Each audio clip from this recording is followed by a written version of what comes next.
Hey guys, so I was just thinking and I was like, I want to make a video on an old hobby I used to have. I don't do it anymore because I did it in Japan when I was younger. I actually didn't bring any examples in here with me, but in Japan there was this guy, I don't remember his name, but there was an arts and crafts store on the base, and this blonde Japanese dude taught it. So we'd go in there and do pottery. My dad had to pay money for it, obviously. So there was different lessons. We learned how to make a whistle with pottery. We learned just bowls. So I just kind of wanted to explain how that process works and all that kind of stuff, because I think it's really cool. I didn't bring any examples with me. My dad was actually really good at pottery, so we still have some really nice pots downstairs. Like one has a top like this, and then it goes down. So like pot goes down, and then it comes out into a bigger like that. He made like a multi-layered cookie holder.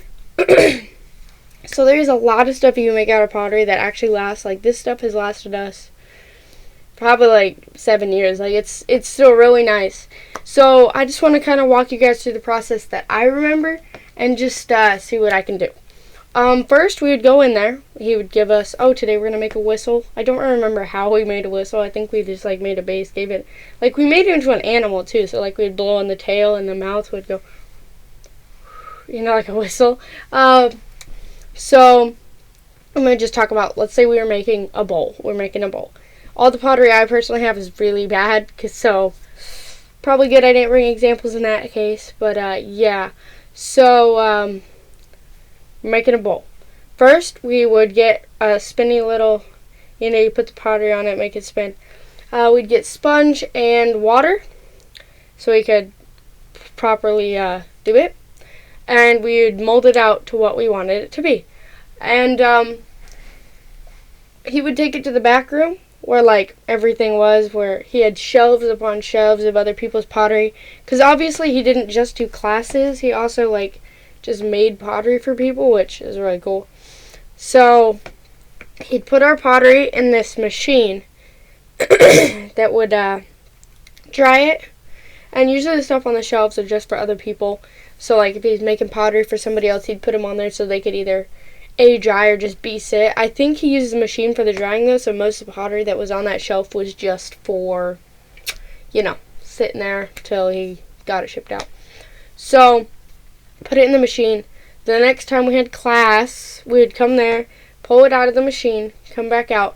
He had this shelf full of glaze. The interesting thing about pottery glaze, he told us this many times as well, is it looks like a certain color in the jar, but once it dries, it's a completely different color. So it might look like a really gross brown, but when it dries, it could be like really bronzy.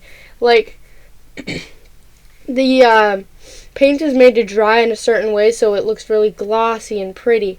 So if it looks like blue, it might actually blue and dark blue. Like it could be a big mix. So he'd always be like, make sure to look at the color and what it actually turns out as, and he'd have a little piece of paper under it with what it actually was. And we could pick a color, and I think he would glaze it for us. Glaze it, and then put it in the dryer machine again, and then we'd come back and we'd have a pottery. And it'd be really cool. And what we would do with the supplies is every day after we were done, obviously he would have us wash the sponges and put them away properly and do all that. And there was other kids with us too. I remember there was this boy and his sister, and we would just talk to them while we were doing it. And if you guys don't know, there's a series on YouTube called Charlie the Unicorn. But at the time, we thought it was super funny because, it is really funny. I've just watched it so many times, it's not as funny, but it's still really fun to watch, you know what I'm saying? So that was like the first time I had been watching it. And we just talked to the kid about it. We were like, yeah. He knew about it too. He was like, you guys ever seen Charlie the Unicorn? And I was like, yeah. And it started a whole conversation. So there were other kids there. It was, if I can try to describe the store for you, you walk in, there's arts and crafts here, arts and crafts in the back, checkout right here, and then in the very back is the pottery place. Pottery, arts, checkout, door. And it was just like in the middle of the base. I really wish I could describe more of Japan to you guys because it is so beautiful. And like I'm just realizing that now telling the story. Like, it is just such a beautiful place. The I'll make another video about it just because I need to tell you guys this, but it is just so beautiful on Yokota Air Base. So beautiful. I only remember it now as I'm mapping it out in my head. I don't think I'll make a video on it just because I don't remember much detail about it. But basically this area, it had like this, and you could just go around. There's a hotel, towers over here, a park over here, school over here. It's just such a pretty little area that anybody could go do anything because it's an air base. You know, you don't really expect any bad people on an air base. It's all military people. But yeah, that is just kind of like how pottery worked in Japan, you know, like how you do this, how you do that. I know it's not as detailed as I could probably get into. You know, there are certain like little brushes and little tools, obviously, that you can use to like mold it and get different designs on it. I never did that really because all my pottery just ended up looking bad.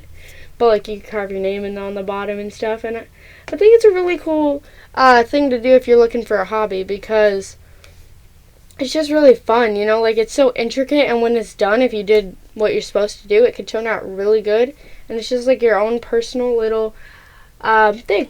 I'm sorry, I keep looking around. I'm trying to see if I can somehow have a piece of pottery in my room, but I don't. But yeah, if you guys enjoyed the video, please leave a like, because this channel needs all the love it can get. Make sure to subscribe if you're new here, because I only got 5 subscribers, and I'm working really hard to get 10 by the end of the year, which I know won't happen because the end of the year is tomorrow. But, you know, I'll just make that a goal for the end of January then. Maybe 15. I might turn it to 15. I think I do pretty good with my videos. My personal favorite right now would be the diary series. I think that was really funny. I think it's a really fun series to watch. If you haven't watched it already, I would definitely check it out. Even though most of you probably aren't watching till the end of my videos. But, yeah, and if you end up liking my video for some strange reason, please tell your friends about me, because, yeah, it helps out. I'm not necessarily trying to make this into a career. It's just like a hobby, but it's still nice to have, like, oh, hey, people actually watch. So, yeah, if you guys liked it, do all that, and I will catch you dudes next time. Bye.